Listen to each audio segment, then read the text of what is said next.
नमस्कार, मी शीतल किचन मध्ये आपलं स्वागत आहे। आज मी बनवणार आहे चिकन बिर्याणी। त्यासाठी लागणारा मसाला घरच्या घरी कसा बनवायचा ते दाखवणार आहे। हे बघा, अर्धा छटाक शहाजिरे घेतलेले आहेत, अर्धा छटाक दालचिनी घेतलेली आहे आणि अर्ध्या छटाकातली अर्धी लवंग घेतलेली आहे। ही लवंग खूप तिखट असते, त्यामुळे आपण हे थोडंच टाकायचं। जास्त टाकलं तर आपली बिर्याणी तिखट होऊ शकते। हे सगळं आपण मिक्सरला बारीक वाटून घेऊ। हे बघा, हे चिकन अर्धा किलो आहे। हे मी 2 पाण्याने स्वच्छ धुवून घेतलेलं आहे। तर आता आपण याला दोन अशा पळ्या दही टाकून घेऊया।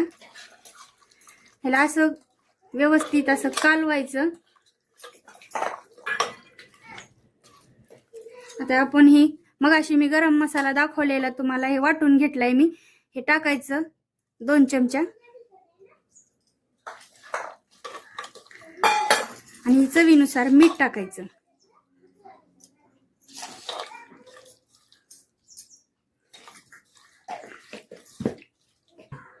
यात थोडीशी हळद पण टाकूया आपण। आणि हे सगळं आपण मसाले टाकलेले छानपैकी असं मिक्स करून घ्यायचे।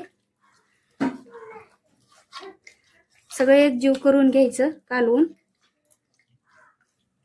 नंतर अर्धा तास आपण याला असंच मसाले लावून ठेवणार आहोत। चिकन बिर्याणीसाठी लागणारं साहित्य, इथे अर्धा किलो मी तांदूळ घेतलेले आहेत। मगाशी मी अर्धा किलो तुम्हाला चिकन सांगितलेलं आहे, हे चांगला मसाला लावून ठेवलेला। इथे 5 कांदे घेतलेले आहेत बारीक चिरून, इथे 5 टोमॅटो घेतलेले आहेत बारीक चिरून, कढीपत्ता घेतलेला आहे, कोथिंबीर, ही अद्रक लसणाची पेस्ट आहे, त्यामध्येच मी थोडासा पुदिना पण टाकलेला आहे। ते ऑप्शनल आहे, तुम्ही टाकू शकता, नाही टाकलं तरी चालेल। इथे 10-12 तेजपत्ते घेतलेले आहेत आणि हे मगाशी मी तुम्हाला मसाला सांगितलेला आपला बिर्याणीचा ते वाटून घेतलेला आहे। आणि तर थोडंसं मी चटणी घेतलेली आहे, तुम्ही वाटलं टाका, नाहीतर नाही, काही गरज पण नाही। लहान मुलं खाणारे असतात, त्यामुळे तिखट काही करायचं नाही। मी उगाच थोडीशी घेतलेली आहे। हे बघा, पातेल्यामध्ये मी पाव किलो तेल घातलेलं आहे। आता आपण त्यामध्ये तेजपत्ता आणि कांदे टाकून घेऊया।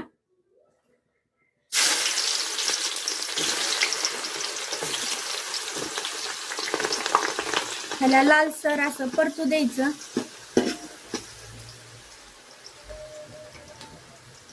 अद्रक लसणाची पेस्ट आधी टाकायची नाही, नाहीतर ती जळून जाते। त्यामुळे आधी कांदा टाकून घ्यायचा व्यवस्थित। ह्याला असं छान असं हलवत राहायचं, मस्त लाल होतं। घरगुती पद्धतीने केलेली बिर्याणी आहे ही। उकडीची तर सर्वच जण करतात, त्यामुळे हे एकदा नक्की करून पहा, चविष्ट आणि छान पण लागते। हे बघा, कांदा आपला छान असा लालसर झालेला आहे। आता आपण अद्रक लसण आणि पुदिन्याची पेस्ट टाकून घेऊया। त्याचबरोबर मी कढीपत्ता पण टाकून घेणार आहे। अद्रक लसण छान असं ते लालसर हुसत परतायचं। हे अद्रक लसण मी छान असं परतलेलं आहे। आता आपण यामध्ये टोमॅटो टाकून घेऊया।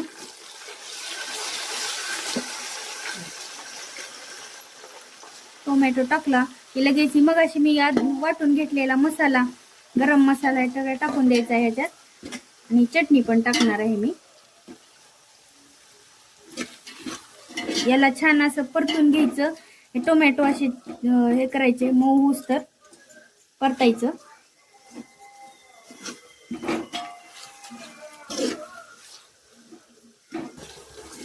याला असं मऊ होण्यासाठी जरा जास्त वेळ परतायचं टोमॅटो। मसाल्यांमध्ये छान हे मसाले एकदम छान परततील।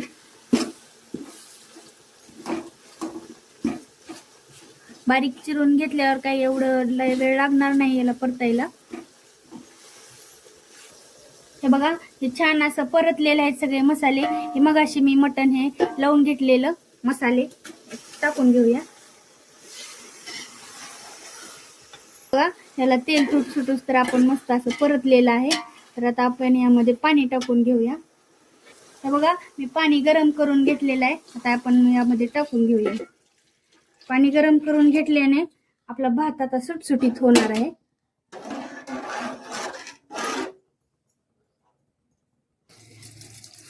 ते पाण्याला उकळी येऊस तर आपण हे 2 पाण्यानं स्वच्छ तांदूळ धुवून घेणार आहोत।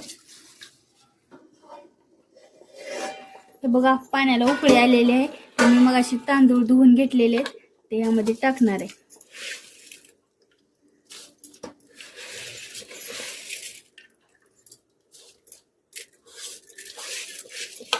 उकडीची तर सर्वच जण करतात. ते तांदूळ उकडले, एका कणीवर आले नाही आले ते समजत नाही. त्यामुळे ही अशा पद्धतीची बिर्याणी करून पहा तुम्ही.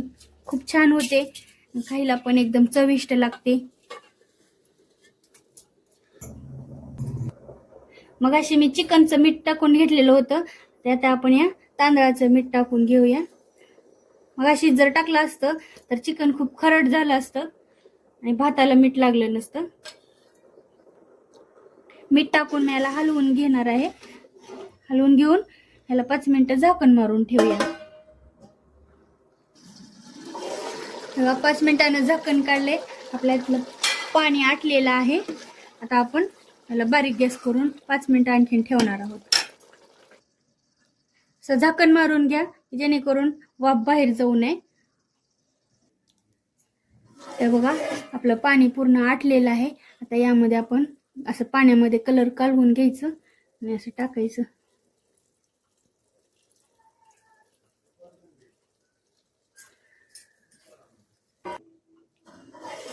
बघा छानपैकी वाफ धरलेली आहे. तर आता आपण यामध्ये थोडंसं तूप टाकून घेऊया. असेल तर टाका, नसेल तर काही एवढं हे नाही.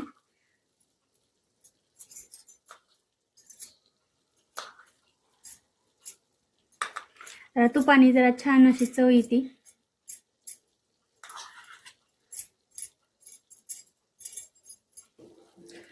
आता गार्निशिंग साठी थोडीशी कोथिंबीर टाकून घेऊया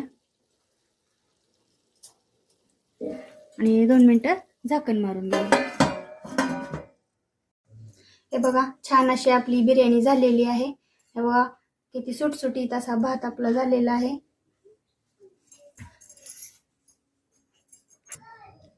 रेसिपी आवडल्यास लाईक करा, कमेंट करून नक्की सांगा, कारण यामुळे आमचा उत्साह वाढतो आणि असंच नवनवीन बरेच काही पदार्थ बनवण्याची प्रेरणा मिळते. असेच नवीन रेसिपी बघण्यासाठी चॅनलला सबस्क्राईब करा आणि बेल आयकॉनला प्रेस करा, जेणेकरून नवीन व्हिडिओचे नोटिफिकेशन तुम्हाला मिळतील.